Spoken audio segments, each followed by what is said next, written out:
Imagine if you could see the world through the eyes of a Stoic philosopher, identifying the hidden dangers in the people around you. Today, we're uncovering 7 types of individuals that Stoicism warns us about, those who can derail your journey towards inner peace and virtue. Stick around because knowing who to avoid is just as crucial as knowing what to pursue. Epictetus, one of the great Stoic philosophers, once advised, "The key is to keep company only with people who uplift you, whose presence calls forth your best." This ancient wisdom resonates just as powerfully today, echoing through the corridors of time with a cautionary note. Be vigilant of those who drag you down. You've probably heard the saying, "You are the average of the 5 people you spend the most time with." Through a Stoic lens, we'll explore this profound truth by examining the 7 types of individuals that Stoicism warns us about. These are the people who can derail your progress, disrupt your inner peace, and lead you away from the path of wisdom and virtue. Recognizing and avoiding these types of people is crucial for anyone striving to live a life of purpose, resilience, and philosophical insight. Before we delve into these 7 types of people, I'd appreciate it if you could like this video and subscribe if you haven't already. By doing so, you support the spread of Stoic philosophy, ensuring that these timeless teachings reach those who need them the most. Type of people to avoid. 1. The complainer. We all know someone who constantly gripes about life. Whether it's the weather, their job, or even the smallest inconvenience, they find something negative to say. This is the first type of person that Stoicism warns us about, the complainer. You might think their negativity is harmless, but over time their constant complaints can drain your mental energy, like a leaky faucet that slowly empties your reservoir of emotional resilience. Stoicism teaches us to focus on what we can control and to find solutions rather than dwelling on problems. Imagine working with someone who spends every meeting complaining. It drags down team morale, distracts from productive work, and leaves you feeling drained and disheartened. Marcus Aurelius, another prominent Stoic philosopher, reminds us, "You have power over your mind, not outside events. Realize this, and you will find strength." By limiting your exposure to complainers, or mentally distancing yourself from their negativity, you protect your inner tranquility. You can steer conversations toward constructive topics, or simply refuse to engage with their complaints. By doing so, you guard your mental peace and stay on the Stoic path of resilience and virtue. Type of people to avoid. 2. The drama magnet. The second type of person to avoid is the drama magnet. Picture your life as a ship sailing through calm waters, but then you encounter the whirlpool known as the drama magnet. This person is constantly embroiled in crises, conflicts, or controversies, and they have a way of pulling you into their vortex of chaos. Initially, their energy might seem exciting, but you'll soon find it exhausting and destructive. Dealing with drama magnets is tricky because their crises often feel like your own. Their chaos is infectious, and before you know it, you're entangled in conflicts you had no part in. A useful strategy in such situations is reflective listening, acknowledging their feelings without getting involved.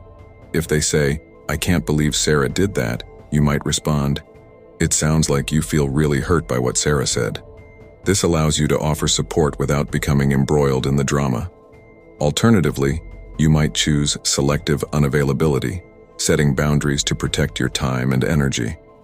As Seneca wisely noted, true happiness is to enjoy the present without anxious dependence upon the future. By steering clear of drama magnets, you keep your life on course, focused on personal growth and tranquility. Type of people to avoid. 3. The naysayer. The third type of person to avoid is the naysayer.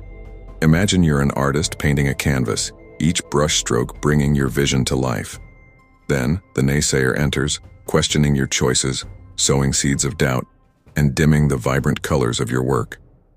This isn't constructive criticism. It's a constant stream of negativity that undermines your confidence and creativity. For instance, you might share your excitement about a new project, only to have the naysayer list all the reasons it won't work. Their doubts can seep into your own thoughts, making you question your abilities. One way to counter this is by asking them for advice, instead of simply sharing your plans. People are less likely to criticize when they're in an advisory role. and they might even offer useful insights. Another tactic is positive confrontation, challenging them to think of solutions rather than just problems. If they say, "You'll never succeed in this," you could respond, "What steps do you think would lead to success?" By shifting the conversation to a constructive mode, you protect your vision from being clouded by their negativity. As Epictetus advised, "We have 2 ears and 1 mouth so that we can listen twice as much as we speak." Type of people to avoid. 4. The victim life is like a game of chess. Each player has the same pieces and the same goal, to checkmate the opponent's king.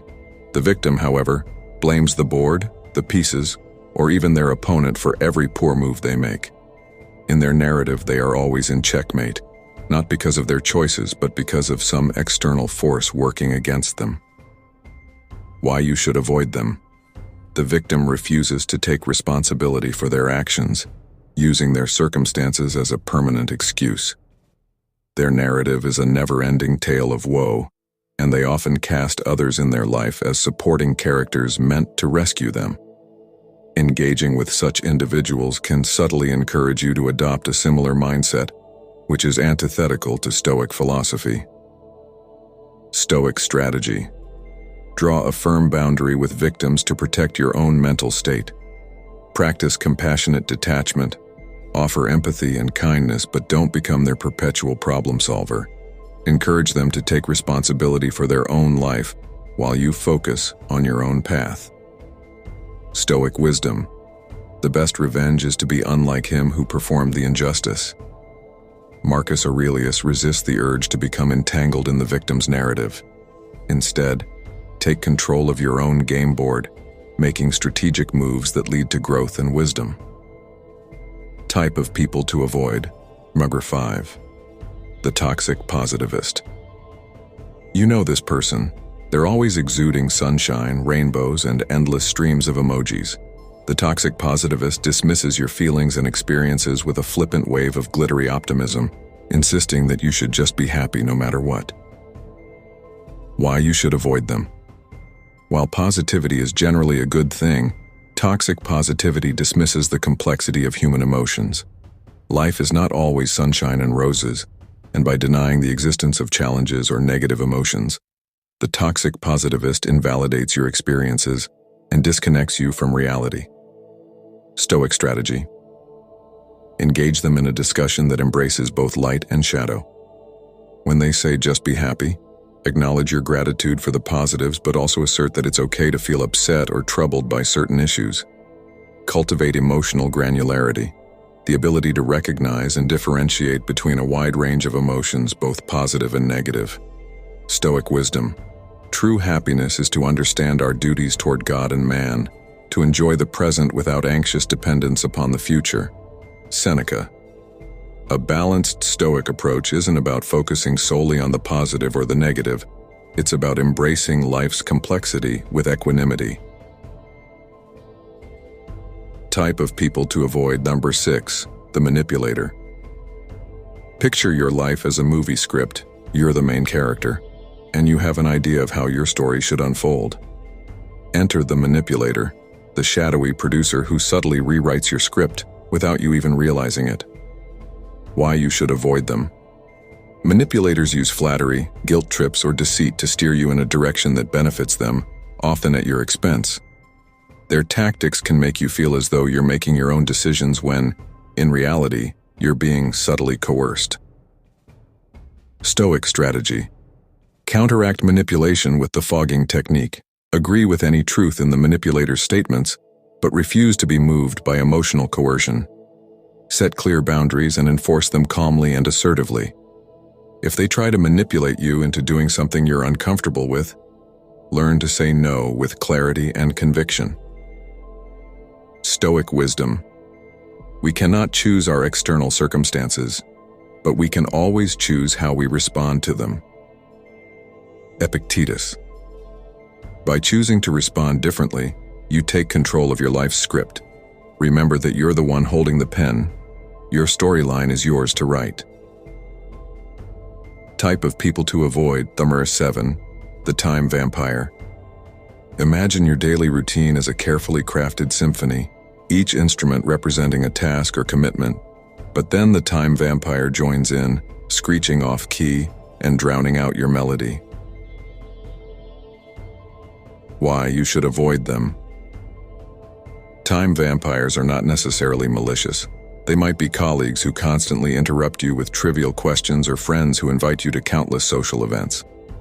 However, their actions, while seemingly benign, can cumulatively disrupt your focus and productivity, throwing your carefully balanced routine into disarray. Stoic strategy. Protect your time by setting boundaries. Use the Pomodoro technique to break your work into focused intervals, making it clear that you're not to be disturbed during these periods. When dealing with social time vampires, practice the art of saying no without guilt. Declining an invitation is not a rejection of the person, but an affirmation of your own needs and priorities. Stoic wisdom. Life, if well lived, is long enough. Seneca.